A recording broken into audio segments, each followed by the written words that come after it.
this proposed amendment is directly related to, well, actually much testimony, but particularly concerns raised by the Canadian Bar Association, that in the event of the judicial warrant provisions carrying, which they now have, that we at least amend the bill to ensure that they align with the fundamental, this is the language from the CBA brief, they align with the fundamental role of Canada's judiciary in upholding the rule of law and Canada's constitutional guarantees.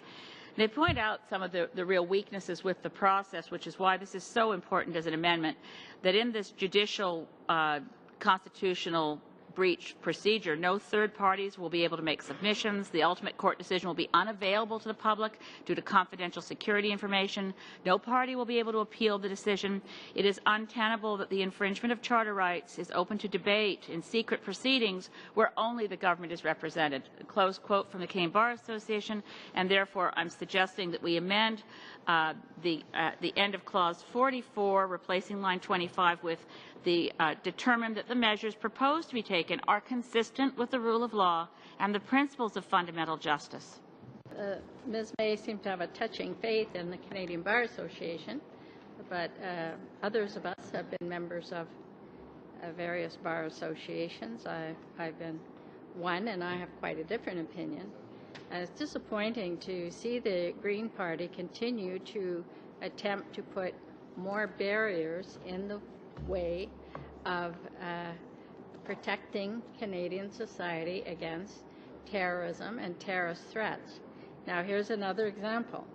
Right now, in order for CSIS to take the steps that they feel are necessary to protect against a threat, they have to go to a judge, say what they're going to do, why they're going to do it, and convince the judge that this is a reasonable and legal thing to do. The judge has to consider the CSIS Act to see whether CSIS is in fact acting within their mandate, and of course the Charter, because anything that that CSIS wants to do has to be compliant with the Charter, as we've already talked about at length. Now the NDP wants to throw some other, or the Green Party wants to throw some other things into the mix. I'm sure the NDP would never want to do that. Now the judge has to also consider, in addition to the Charter and the CSIS Act, they have to consider something like rule of law.